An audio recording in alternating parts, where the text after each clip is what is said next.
what came out for you? No, Ralph, not USA. What came out for you guys? I think one important piece is the academic isolation. The isolation. There's a history behind it. There's a movie called A Beautiful Mind that if you look at the beginning, then look at the end, you say, oh, really? When I came to the United States from Puerto Rico, I came to Oklahoma, went to the University of Oklahoma, and I started seeing the pictures of desegregation in Alabama, and I was like, get the heck out of here. This is happening. I was shocked. 16 years old, going to college, and I never had an idea that this existed. So the isolation, in other words, there's been an evolution of that. You know, there's been before. Some of us are shocked because the image of the United States outside the United States, I mean, right now it's a little bit, but the image, especially in the U.S. territory, is this is a big deal. This is a glorious place. And in some ways, look, I am thankful, and I really am proud of call it the blessings, call it the bondades. It's been good. It's great. I'm thankful for it. But at the same time, we have to acknowledge that there are some dark spots. And some people are very afraid of dealing with those. There's some things that we have to talk. And the isolation is because of certain factors or the institutional or there's two things. There's the structure of the university and there's the culture of the university. And the problem is, and one of the problems is that we love to change structures. But to change the culture is something else. Yes. That's beliefs. Yes. And so the easiest thing to do is to extend along the school year. But the hardest thing is to say, you know what, we have to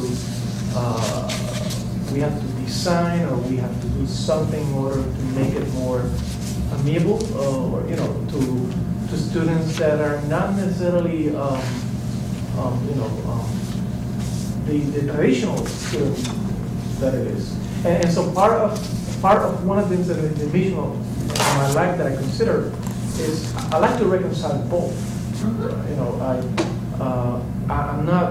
don't like to think of myself as a radical guy who is kind of like in his side. No, I love Western civilization, don't get me wrong, but I also love my culture. And so I like to see my culture marry that. Because if you look, most of us have a tendency to either go one way or the other. So we go this way, and the classics and the canon, and this is what it is, and you either stock it or, stock it up or suck it up or whatever. Okay, but what about the other side? What about my person? What about my people? How can we contribute? How do we marry one with the other? And part of, I think, the academia, what it needs to do is to reconcile one with the other, because one cannot live without the other. Come on. But anyway, so isolation is a reality, and it still is. Although we have made much progress in the United States, I think there's a lot of progress that we have made. I'm really excited to see that many universities now have studies and departments that concentrate different people, but we still have a lot to go to. But anyway, that's Right. Yes. One of the things that stick out for me, based on what Dr. Desir just shared, while she talked about her Haitian experience, I'm thinking about the immigrant experience, because I think a lot of the struggles that you went through, students are still going through it now. For example, as you hear in the news how they're trying to shut down Edison, the scores are too low, they're trying to close that school down. And if you look at the population of that school, now I'm not saying either way, whatever scores are, test scores are important, but unfortunately they don't have enough counselors like you had that said, that takes them aside and meets them where they're at. You just don't have that. And so it makes me think, unfortunately, how many other potential students who could get to where you are that we lose, because you have schools that, test scores, they're not looking at the student where their need is. And I think that's really unfortunate. And so I sit there and I look at your experience, and I'm a little bit saddened because as I listen into the news and I hear about schools being closed down, not because of the lack of potential and ability there, but because we're just focused on test scores and test scores. And it's unfortunate. One when I hear all these comments, and I keep saying to myself, that is why researching, writing, and publishing is so important. You have a book, and I know she has your book on that because in 2008, I read a manuscript. And that is why I asked her to present on what you just saw. I critiqued the proposal that she was working on for the publisher also.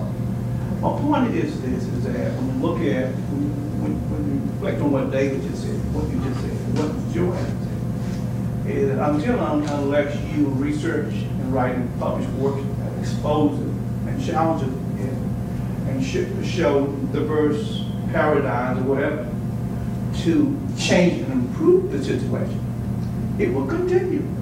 But you as an academic, as a trained social psychologist, as a trained educator, what have you, if you have the research skills and expertise to do that, and I kept hearing you say that you want to add to the knowledge, you want to do it.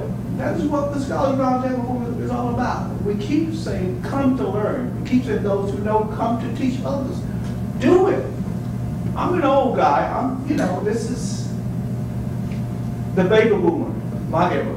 As we begin to move out by way of death and retirement, or what have you, we need the new youth. You become the new blood. But we're here to do what we can to mentor you, to help, to engage in this kind of discourse, to say, if you don't do it, it's not going to get done. Okay, and as she comes forward on that, let's get Diane's comment and then we'll I'm have going to you. be a doom and gloom, but I hang out at bookstores, and I'm always hanging out where the $5 books or the books that people published and nobody purchased, and sometimes you think, what's the point? Spending 2 years developing a book, publishing it, nobody's going to buy it, nobody's going to read it. Yes, you had a chance to voice your thoughts in that text, in that book, but what's the point if it's not going to change? Is it better to be like with Tabitha smiling and we're doing and getting on the bus and being very vocal and physically contacting people? Because the people that you're contacting, they're not going to read your book because they put out a lot of books. And I think some people go on to the next step to really contact. So, I don't want to be so, I agree that it's almost like if you have ideas, if you don't write them down, but then if nobody's going to read it, or if it's not going to have an impact, if nobody's going to buy it, then are you really making a change? And can you address that? But if it becomes a textbook for the course that she's teaching, then it could very well, because she's sharing it with her students, becomes part of their learning. Charlie?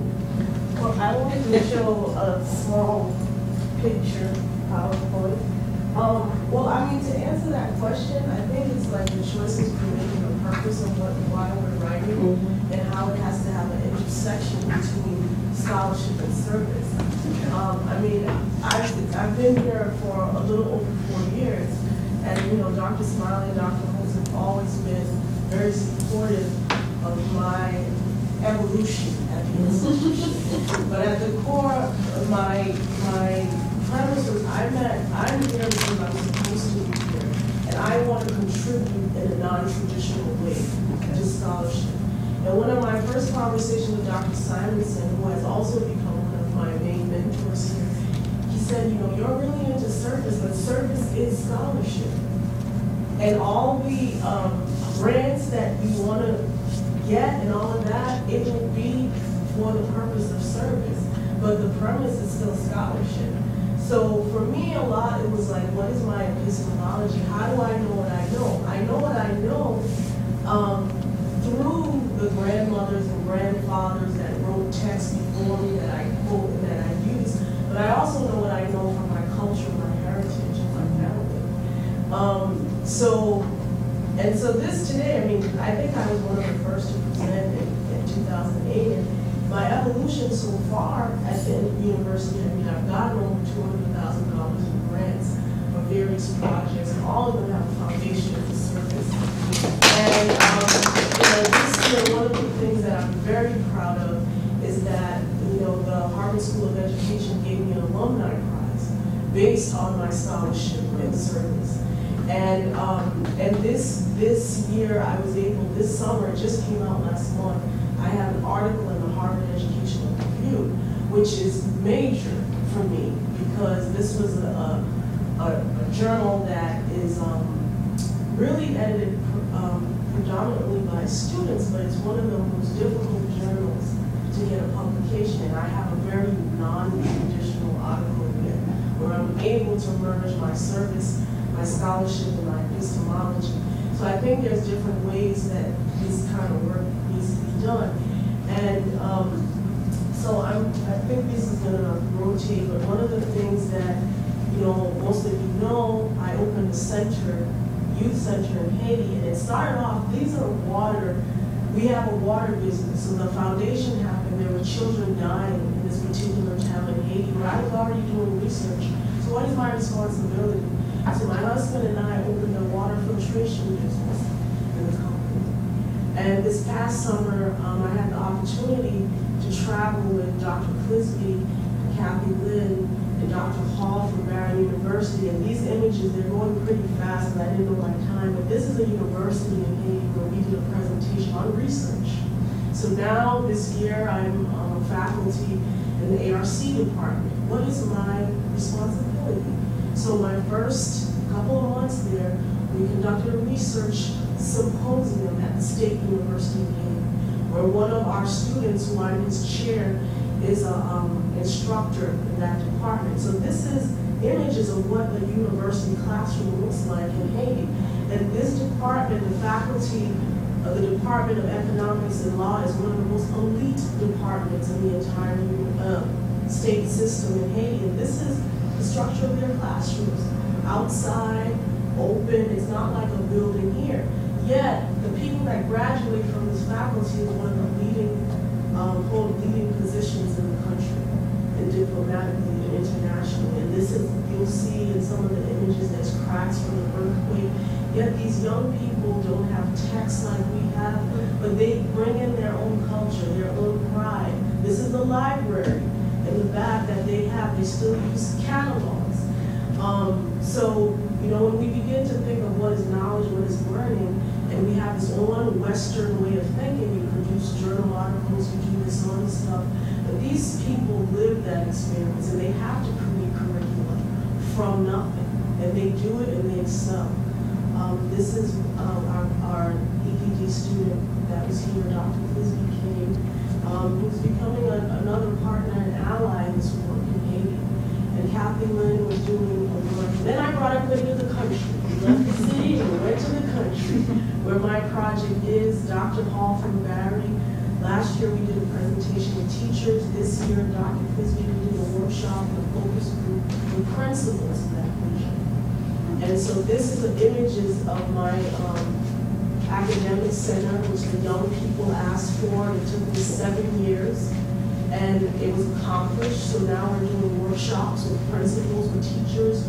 We have a variety of programming that we do with young people. These are some of the young people we have, and we use, I like this with the mindset, we use art as the premise and as a tool to imagine a nation beyond what you were told could exist. So the whole premise of the center is creating arts and academics using as a cultural tool, as an intellectual tool to engage them, to be active partners in changing the future of Haiti. So these are images inside, these are different programming, different students. And we also invite artists and educators to come every summer. This woman is a photographer. She came in and did a 2-week symposium in photography with students to engage them so that they understand their role in their community.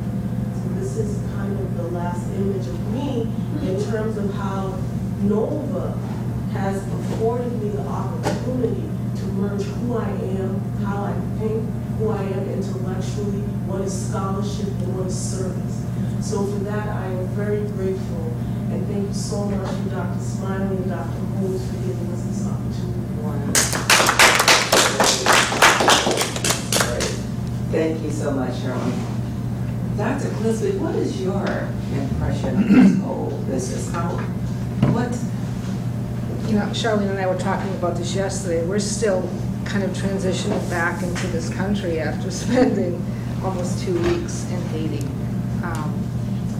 I think listening to this whole conversation about scholarship and publications and service, as educators, one of the things that struck me is that we're really responsible to look for those students that are isolated and experience some kind of academic trauma or educational trauma, because they're not always loud about it. You know, they're often quiet and kind of in the back of the room and not open about kind of the experience that they're having. So that's a real responsibility we have as educators, you know, to really pay attention to that. And it's different than our responsibility to publish, but I think it's equally important, you know, and I don't know that we always think about that. You know, we think about our classroom full of students and don't think about the experiences that they've had. I think Charlene understates the kind of work she's doing. I mean, it's absolutely amazing to see the community center and the students, and my goodness, to have 20+ principals from the region that she was able to I mean, the access that she has in Haiti is amazing. So we had these principals in front of us, you know, 22 or so principals, and we're translating back and forth between English and Creole. And it was just amazing. 2 of the principals there had schools with no buildings. You know, consider that. 300 to 400 students every day for school and no building. And, you know, just talking about, and we invited them back a second day just to have a conversation, and they came back. You know, the first day we were doing training, they wanted to talk about their role as principals and their experience. It's still all bouncing around in my head, but it was an amazing experience. I just find that so fantastic. That is really, I think, what we're all about. Taking what you learned and, you know, what you've been exposed to, which all of it, the experiences also become part of the learning that we've had over the years, and being able to apply that. And even I know it must have taken a lot of blood, sweat, and tears to get to where it is right now. And it's simply, to me, and I'll say simply, I don't really, certainly don't use that word, but it opens up more. I'm thinking now with David's comments, you know, it's thinking more of what the job is and where we need to be as educators. And then if you would allow yourself to keep thinking, you're thinking, you know, why aren't we more forward thinking in this regard? Why don't we have more Charlene's and David's and Mary's and Al's and what? Why, you know, where are we? Have we become so complacent about who we are and what we have to offer that we're not pioneers anymore? Or we don't, you know, we don't think giving of ourselves and our service and whatever. You know, these are thoughts that I know we're close to the closing time, but just thoughts that we have, because I mean these are perfect situations to look at and to get inspired with going a step further, I'm thinking. Al? Just 2 things. One is both for us to serve if we are authors and to get other authors to help us, is that whenever I do Illuminate classes, I try to get the author of the text we're using to come in by Illuminate through, you know, visually, maybe through, with the Illuminate. And that's worked out very well. That the students particularly like that opportunity to talk with someone. So if your book's being used somewhere, be willing to do that. Some authors have put in their textbook that if you'd like me to speak to your class, I'll be glad to. The other thing is, with this book we're putting together on case studies, I need some reviewers. So if any of you would be willing to review 1 or 2 of the 20 chapters we've had submitted, I'll get them to you today if you just give me your email address before we leave. Let me give one last example related to discussion before you continue. And then any of y'all remember the McDuffie riots in Miami-Dade County? McDuffie riots. So we had the McDuffie riots.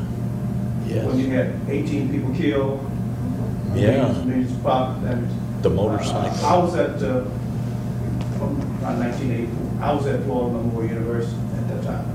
And all hell broke loose. We had 18 people killed, millions of people, the whole overtime, everything else was burning. And so because these police officers killed this black man on a motorcycle, they went to court and they were found not guilty. So all Miami-Dade County, particularly black area, burned. I was at Florida Memorial University at that time.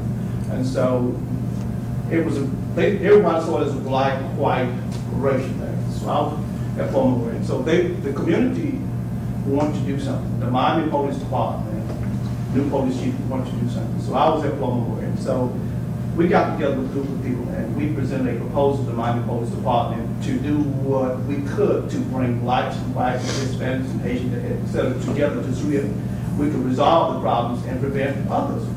So I was brought in as the head of Police and Community Relations Training Program, the head consultant at the university. And so over the 3 years, we trained Miami police officers in Overtown, in the Haitian areas, in the white areas, downtown, et cetera, et cetera. And as a result of that, I wrote a book called The Quality Control Circle Approach to Police and Community Relations, because my program became the first certified program in police and community relations in the state of Florida. In over 3 years, the program became so successful, the Miami Police Department, that the Miami-Dade County Police Department hired us to come in to do the same thing.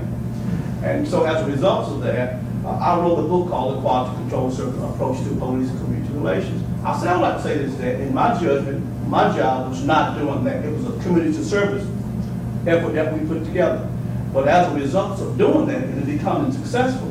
And we have not had a right today. I wrote a book. I would like to say this, is that it might not be the scholarly things that we teach, but when we do community services, as you were doing, that we just saw here, you become very proficient, and as you become successful, it's important that you capture that in some type of document, a book or what have you, because that is a success story. And what makes that so good is that you're helping your own people, you're helping your own family, you're helping your own country. And I say all that because, so don't see it as a community, don't see it separate from scholarship. Look at it as interface, intertwined. One thing is to promote the other. You were able to do what you do because of your academic preparation, because of your love for your family. And this was community service in addition to what you do here. So if you look at it as being all interrelated, and at some point in time, you and your husband might come together and talk about that water cleansing and all the other items that you have, and put that in some type of so you can share with other people too. I'm sorry. No, all of that's good. I mean, it's food for thought for us to take away. And I, as you were talking about the importance of it, I go back to Diane's comment, and I think Mary also hit on that, is that books are great, and they, let's write and whatever. But I think equally, or even more so, is people who are going to carry out the task, and really spread the word through example and that sort of thing. Because we're also in a time too where people don't really read anymore. They want to see it. They want it instant like that. Is it on internet? Is it on these pods or whatever? I don't know what to call them anymore. MS my kids or whatever. But but all of it has its place. But I think a major player in all of this is who's carrying forth the charge and what successes are being had as a result of that. I think this was very good today. You shared a lot. We've got some opportunities to talk about, and I want us to have time to talk about it. Ralph proposing. It's dangerous working with Ralph. He's always proposing something, and it's good, and you have to get on board or whatever. And so I want for him to have ample time to present this next idea to the Scholars Forum, which I think is going to be great, a great project for us to take off in. I'd like you also to, as we end, so many good comments came out today. Please spread the word again. I don't know what's happening with our Fisher family here. We used to have a full house in here. If you think that we're maybe not on the right track or the right subject matter that's coming forth is of interest to everyone, just let us know, and we'll talk about how we can make this opportunity one that that's really beneficial to our Fisher family. Just remember, this is August, and there's very few people here right now. Yeah. Well, thank you, Al. That's kind of soothing to the soul. Okay. Yes. Another time is I'm thinking back and when we had good attendance. Thank you, Mary. I remember we had really good attendance when some of our staff, like the technology staff, and we were surprised at the scholarly things they were involved in. I mean, we were shocked. So maybe we need to figure out a way to get back to other populations here, because I'm coming up, walking past, and the whole first floor. I mean, nobody was coming. But most of them are in school and doing scholarly things and involved in things in their community. So it's just a way of how can we pull that group back up again. Because I don't know how, but I'm just saying that was a whole different group that was heavily involved. And they are very involved in a lot of scholarly things. And Lauren, we are done, by the way. Thank you so much for helping. And even with having Lauren in here, and even when we had the other folks who are working with that video and everything, at the time